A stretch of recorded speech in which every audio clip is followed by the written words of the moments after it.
Hey guys, what's up? It's MEKK-KNIGHT TCG here with my 15-0 OTS tournament deck profile. So I got first place on 3 separate occasions. All 3 tournaments were 5 rounds, and yeah, I kind of made this build as a joke, but it's been working out way better than I expected. It's been incredibly consistent, and just I'm shocked and I like it.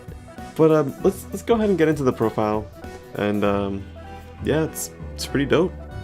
So of course, 3 L's through the Invoker, you know, it's MEKK-KNIGHT Invoke, nothing too shocking. You need to search out Invocation.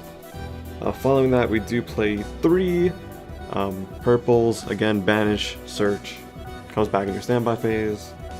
2 blue, search based up to your opponent's column. And 1 indigo to move things around and to keep special summoning MEKK-KNIGHTs. We do play the 1 Prinkatops because that 1 doesn't hurt to honestly put it in, especially if you're going second. I sided it out a lot, to be honest. And then one thing that I added as a joke, and it's been actually working out really well, is 1 Gizmek. The total deck count is 42, which was an accident, but it's been working out, and with Gizmek in it, it's like I don't really care about those extra 2 cards because he's one of them, and if I see it, I see it, if I don't, I don't, but honestly, a lot of the time, it's just been good. Summoning a body on board, then activate effect, destroy something afterwards, and just link climb or attack with it. It's actually been so nutty. Do play 3 Phantasmes. Again, I like the draw power. I go second. Every deck has to link one way or another for the most part. So probably like 9 out of 10 games you're going to be using Phantasme if you see him. For the hand traps, I do play 2 Ash. I don't think 3 is good right now. I don't want to draw 2 of them and then just look at them and be like, well, I know there's a 3rd one, I'm probably going to draw it for turn. I do play 2 Ogre still. I think Ogre is like the hidden OP hand trap.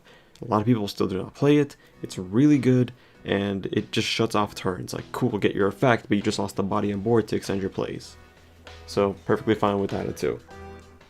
1 Terraforming, because that 1. 3 Meltdowns. It's my only field card in the deck. I was debating on putting in a Mystic Mine, again, just as a joke.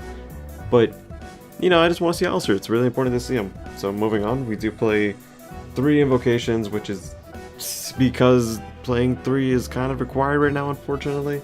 I want to make sure that my opponent doesn't Ash my Alistair or not stops my Meltdown, so we got that. We're playing 3 Instant Fusions because, again, I rely heavily on Thousand Eyes and Millennium Eyes, and there was actually a really cool Caligula play I made with Instant Fusion that I'll tell you guys when we get to the extra deck, so that's been pretty cool. We're playing 2 Super Poly in the main. We're siding the 3rd one in case anyone's interested, but that's where that is. We are playing 2 Desires. I need to draw my cards. 2 Call by the Graves. I want my opponent to not be able to play, and this is the best way to do it. And because if I have to go first, which actually happens quite often, I want to make sure my plays go through, because just having a MEKK-KNIGHT on board alone is enough to end games half the time. We're playing 2 Mind Controls. We're going second. We need these. So yeah, take their cards, link climb, make the Alistair link, make cross sheep, whatever you want to make. 2 Cosmic Cyclones. I hate back row. I want to make sure that doesn't go through. The joke card by Geki.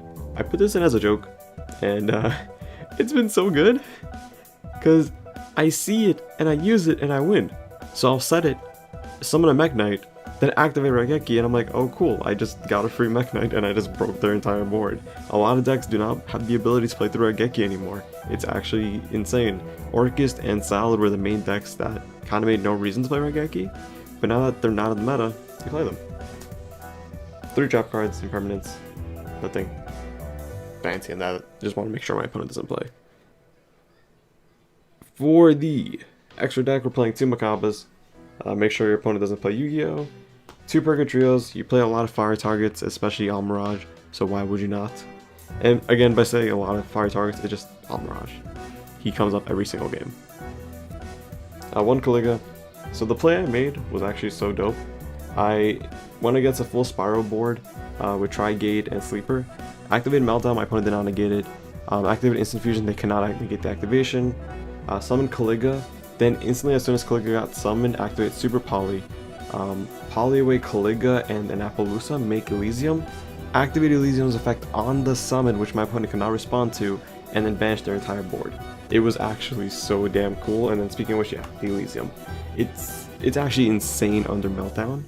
Again, it's a 2-card combo, Instant Fusion and Super Poly. You do need Meltdown to make this work, but nonetheless, this was actually so absurdly good. For the Instant Fusion targets, Thousand Millennium, Take, Negate. For the Super Poly targets, we're playing these two. Breaks a lot of boards, Salad, Spiral, because Tri-Gate is a Cyburst, so this also counters Spirals, and because Darks are still really prevalent in the meta, and also I've used this on myself way too many times. So I would be like Gizmek and like the Alistair Link, attack for game. 1 Almirage, 1 Secure Gardener, 1 Cross Sheep, 1 Alistair Link, and 1 Boral Sword. The 5 links of the Apocalypse, I guess. Alistair goes into these two, any 2 cards go into these two, and then Boral Sword for game. And this is where I guess my side deck is kind of spicy, because I'm playing something I guess most people do not play or haven't really thought too much. So we obviously played 2 Nibiru, stop the combo decks. I only played 2 because the third one never, I don't know, I just want to see it, but not every time. This is where my spice kind of came in. It was 3 Heat Waves. So the logic behind this was that if I'm gonna go first, and I know for a fact I'm going first, I side this in. It essentially makes it so that I'm technically going second, because all I can do is set Alistair if I even have it, and then pass. And then that's all my opponent can do too, set a card and pass.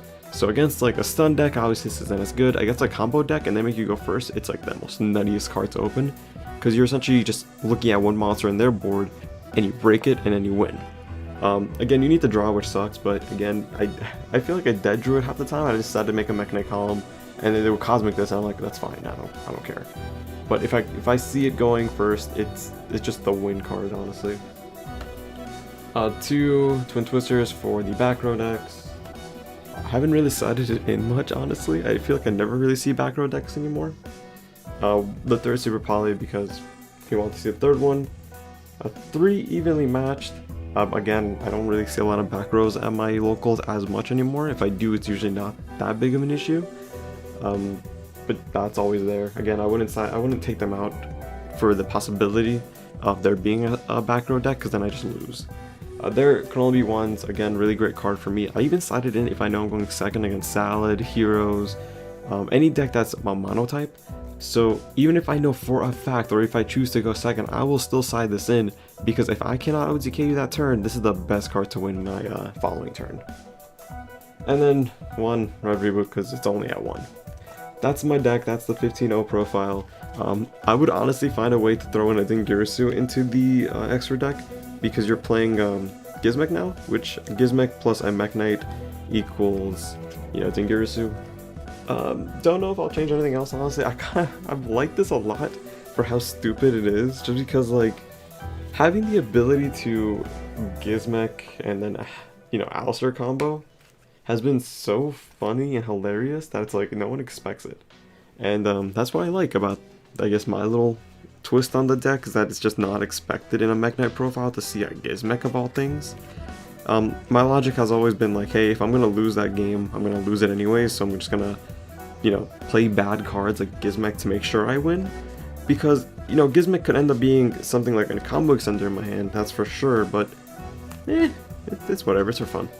But guys, thanks for watching, hope you guys enjoyed the deck profile. If you have any questions, comment down below. And yeah, this has been my March 2020 15-0 list, so take care.